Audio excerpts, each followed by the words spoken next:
Oke, baik. Perkenalkan, nama saya Ismail Salsabila dengan NPM 2517051018. Pada kesempatan kali ini, saya akan membahas mengenai penugasan UTS dari mata kuliah Organisasi Arsitektur dan Komputer yang diampu oleh Pak Febi. Nah, pada video ini saya akan menjelaskan sebuah simulasi komputer sederhana berbasis CPU 8-bit menggunakan aplikasi Logism. Nah, sistem ini terdiri dari CPU, ROM, RAM, media penyimpanan, keyboard input, dan layar output. Seluruh komponen saling terhubung menggunakan jalur-jalur komunikasi atau bus system. Sistem ini bekerja seperti komputer sungguhan, tetapi dalam bentuk simulasi digital. Pertama, kita akan membahas mengenai Logism 8-bit CPU. Bagian ini adalah bagian yang paling penting dalam sistem CPU. CPU sendiri itu berfungsi sebagai otak komputer sebagai yang fungsinya itu mengatur seluruh proses pengolahan data. CPU pada sistem ini merupakan CPU 8-bit.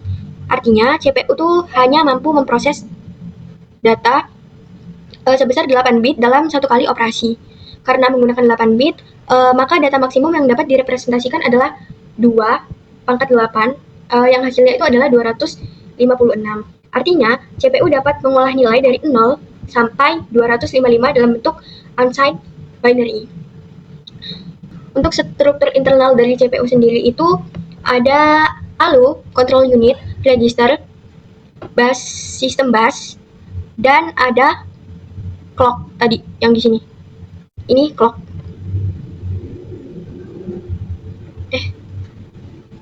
Nah, CPU sendiri itu mungkin kita akan bahas dari fungsi ALU karena tadi udah dijelasin bagian-bagiannya, sorry. ALU ini bertugas melakukan operasi aritmatika dan logika. Contoh operasinya itu misalnya penjumlahan, pengurangan, AND, OR, XOR, dan perbandingan. Ketika program melakukan operasi seperti add atau sub, maka ALU ini yang bekerja. Nah, selanjutnya ada register. Register merupakan memori kecil yang sangat cepat di dalam CPU. Contoh register itu ada akumulator, register A, register B, program counter, instruction register. Nah, register ini digunakan untuk menyimpan data sementara selama proses eksekusi berjalan. Dan selanjutnya mengenai control unit. Control unit mengatur semua aktivitas dari CPU. Tugasnya itu mengambil instruksi dari memori, menerjemahkan instruksi, memberi sinyal kontrol, mengatur aliran data. Yang selanjutnya mungkin kita akan membahas mengenai clock ini. Nah, clock menghasilkan denyut digital yang menjadi sinkronasi seluruh sistem. Jadi, semua sinkronnya dari sistem ini tuh ada di clock. Setiap denyut clock menyebabkan CPU menjalankan satu langkah proses. Yang selanjutnya kita akan membahas mengenai ROM. ROM 65 KB. ROM ini singkatannya adalah Read Memory Only. ROM digunakan untuk menyimpan program utama. Isi ROM bersifat permanen dan tidak dapat berubah saat komputer berjalan. Pada gambar ini terlihat kode heksadesimal seperti 002, 006, dan 004 dan lainnya. Nah, nilai heksadesimal ini tuh sebenarnya merupakan instruksi dari mesin atau mesin code yang akan dibaca CPU. Coba kita mulai, ya. Kita start, sorry. Nah, mungkin sambil menunggu kita akan membahas mengenai cara CPU mengambil program dari ROM. CPU menggunakan program counter untuk menentukan alamat instruksi yang akan diambil dari ROM. Proses ini disebutnya fetch.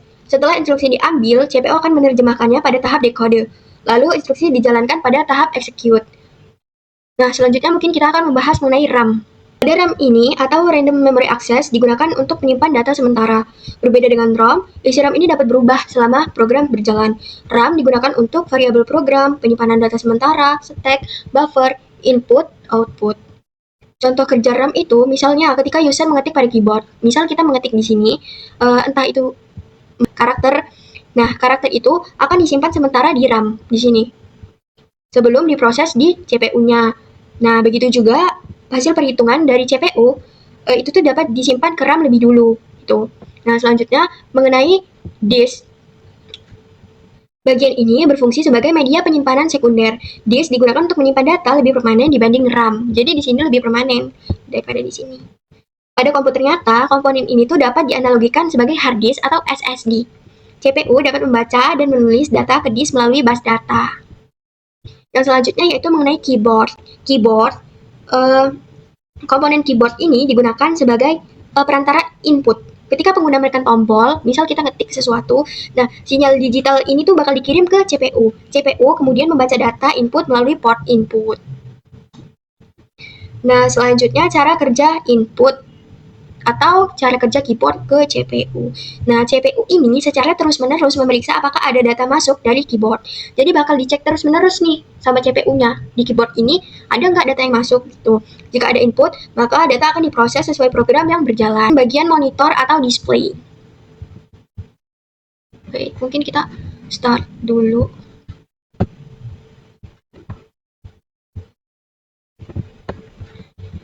Nah, pada bagian monitor atau display digunakan sebagai perangkat output. Jadi di sini tuh isinya output. CPU mengirim data ke display sehingga pengguna dapat melihat hasil proses. Pada gambar terlihat menu, ini kan menunya ada 6 nih. Ada ALU tester, ada show register, ada CPU details, ada text editor, ada BMP loader atau log BMP files, dan ada sequence BMP. Ini tuh menunjukkan bahwa CPU berhasil menjalankan sistem menu sederhana. Nah, bus sistem ini atau sistem bus ini dibagi menjadi 3, yaitu ada data bus, control address bus, dan control bus. Data bus ini digunakan untuk mengirim data antar perangkat. Karena sistem ini 8 bit, maka data bus lebarnya cuma 8 jalur. Yang selanjutnya yaitu address bus. Address bus digunakan untuk menentukan alamat memori. CPU mengirim alamat tertentu agar dapat membaca atau menulis data. Yang selanjutnya yaitu mengenai control bus. Control bus membawa sinyal kontrol seperti read, write, interrupt, clock, dan reset. Nah, reset ini digunakan untuk mengembalikan sistem ke kondisi awal. Jadi kalau kita pencet reset, nah ini bakal hilang. Karena program counter akan kembali ke alamat 0. Nah, sedangkan untuk tombol start atau stop digunakan untuk menjalankan atau menghentikan clock dari clock CPU yang ini. Jadi ini kan kalau 1, itu posisinya dia tuh hidup. Berarti kalau kita matiin, kita pencet. Kalau start dan simulate-nya kita hidupin, dia bakal nanti hidup. Selanjutnya mungkin kita akan membahas mengenai siklus kerja dari CPU. Bekerja menggunakan 3 tahap utama.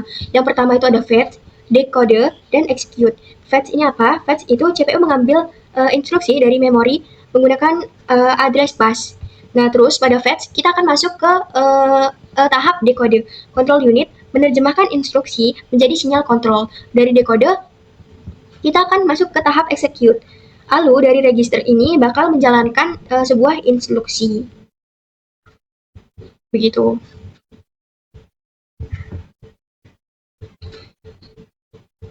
Ya, mungkin yang selanjutnya kita akan masuk ke dalam fase di mana diperintahkan untuk memasukkan nama dan juga npm. Nah, yang pertama untuk memasukkan nama, kita bisa pilih di keyboard, itu txt atau text editor.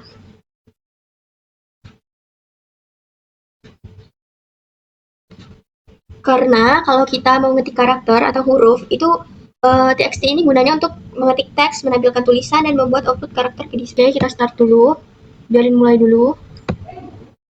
Oke, bentar, sorry, tadi ada kendala.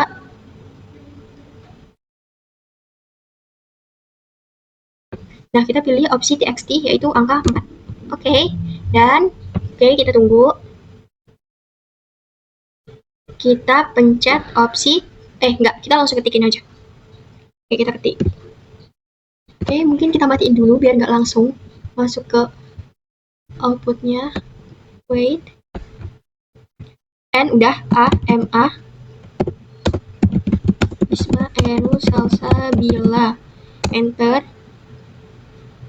NPM 25 17 05 10 18. Oke, kita running. Nah,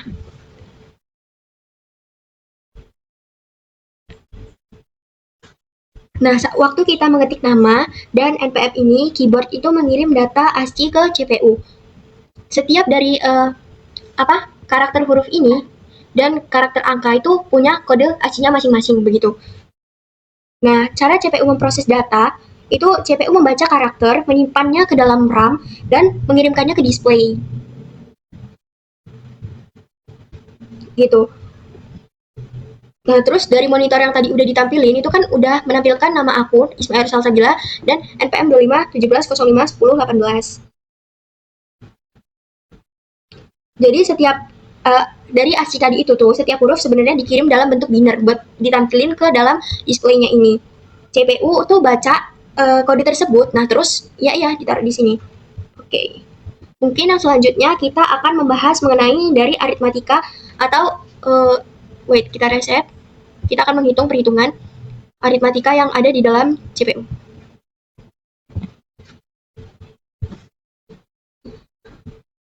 Nah, kita start dulu, biarin loading dulu.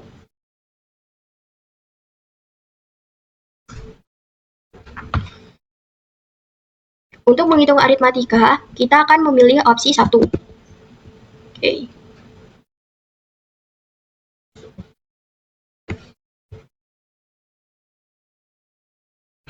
Nah, implementasi operasinya itu ada AND, OR, XOR, AND, OR, ADDER, dan subtract. Nah, mungkin kita akan memasukkan nilai 1, 2, 3, 1. Oke. Nah, ini hasilnya.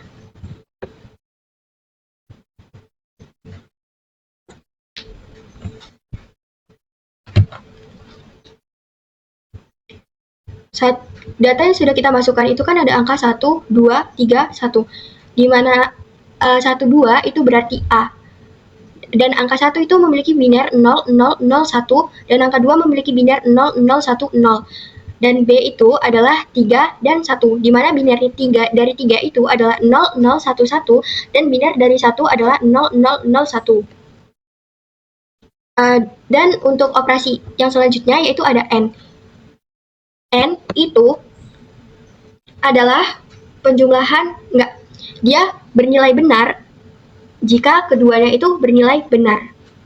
Jadi kalau dia sama-sama 1, dia bakal 1 gitu.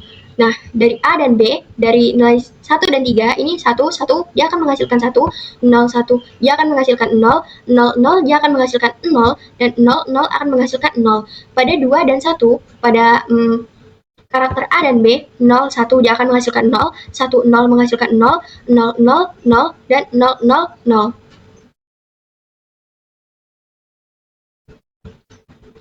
Yang selanjutnya adalah XOR, OR. OR ini akan bernilai 1 jika salah satu dari kedua karakter ada yang bernilai 1. Begitu.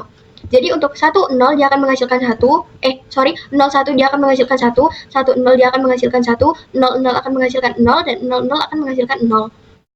Yang pada sini, di sini 1, 1 akan menghasilkan 1, 0, 1 akan menghasilkan 1, 0, 0 akan menghasilkan 0, dan 0, 0 akan menghasilkan 0. Untuk XOR ini akan bernilai 1 jika bitnya itu berbeda. Jadi salah satu dari kedua bitnya itu, kedua karakter harus memiliki nilai yang berbeda. Nah, pada 21 di sini XOR yang di sini 01 itu akan menghasilkan 1, 10 akan menghasilkan 1, 00 akan menghasilkan 0, 00 akan menghasilkan 0.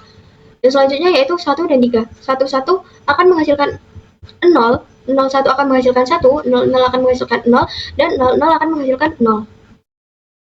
Yang selanjutnya, oke, kita lanjut, yaitu yang selanjutnya mengenai operasi dari NOR, NOR.